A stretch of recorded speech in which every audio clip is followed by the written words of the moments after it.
All right, everybody, welcome back. It seems like every time we turn around, there's something new happening with this Harry Potter HBO series, huh?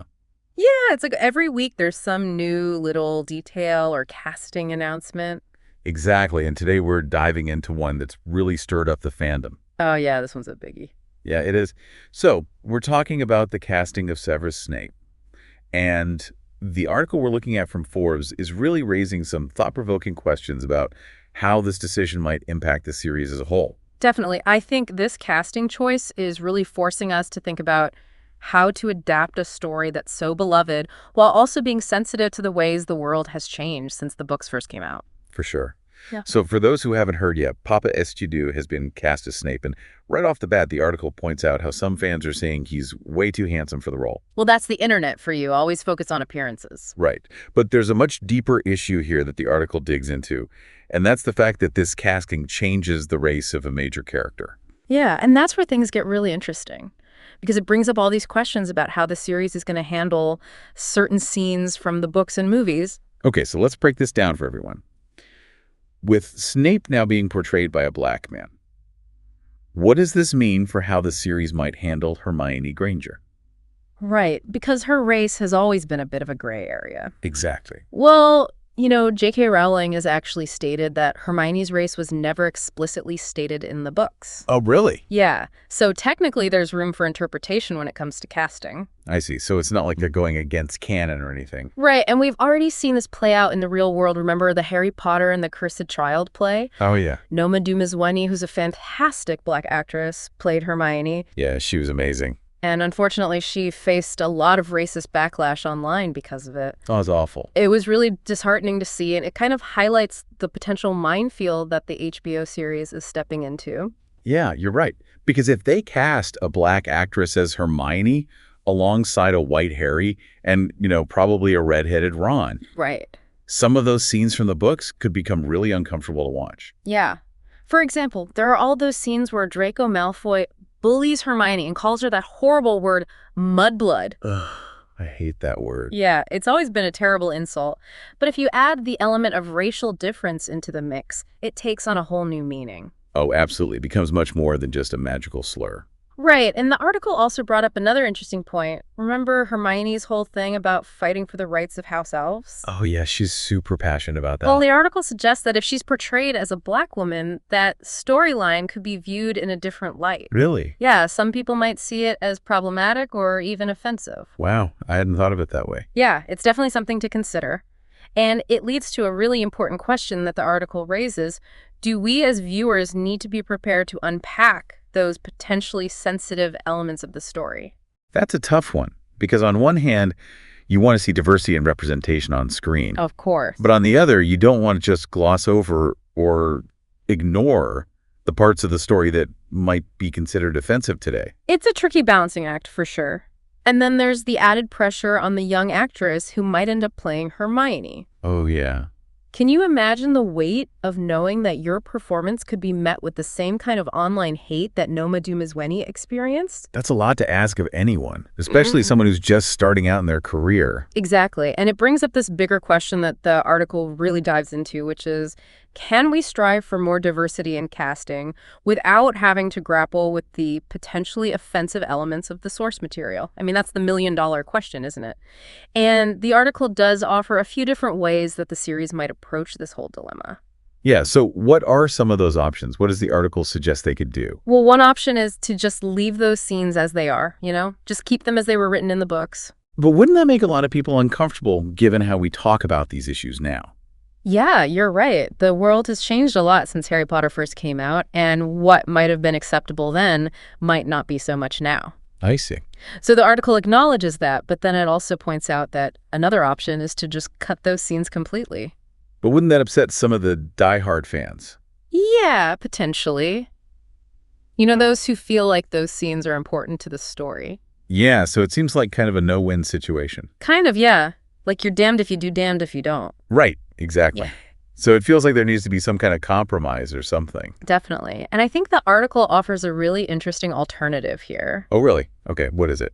So instead of trying to force those potentially problematic scenes into a modern context, the article suggests that the series could focus on diversifying the cast in other ways. Like in ways that don't require them to address those same issues. Exactly. So instead of getting hung up on Hermione's race, maybe they could look at other characters. Yeah, precisely.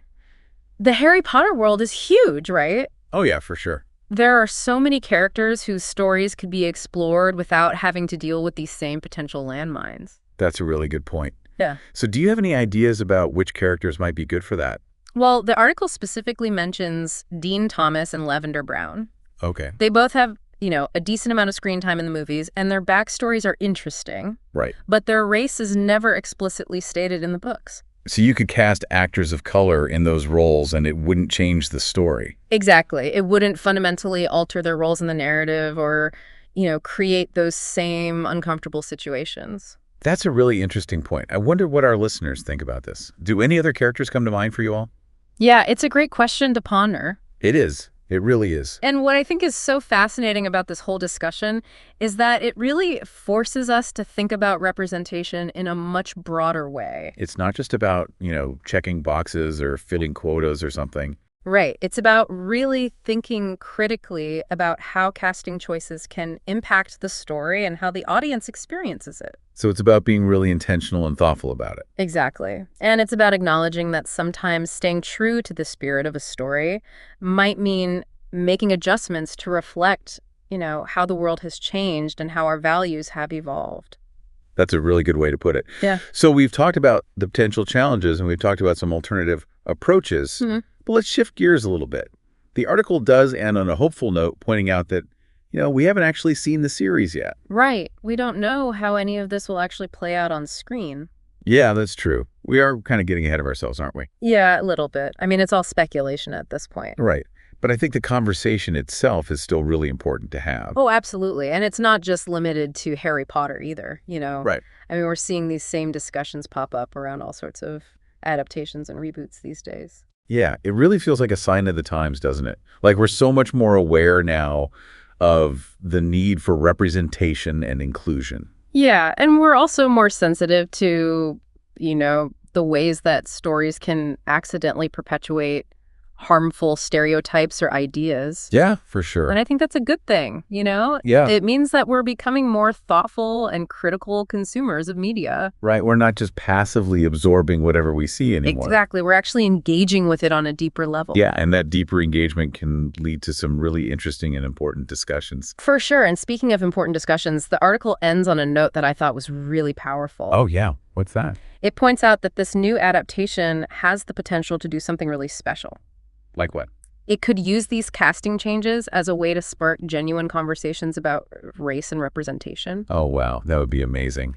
Yeah, and not just within the context of the Harry Potter world, but like in the real world too. Imagine that this series could help people to see things from a different perspective, to develop more empathy and understanding for others. It's a really powerful idea, and it reminds us that stories can be so much more than just entertainment. Right? They can be tools for learning, for growth, for positive change.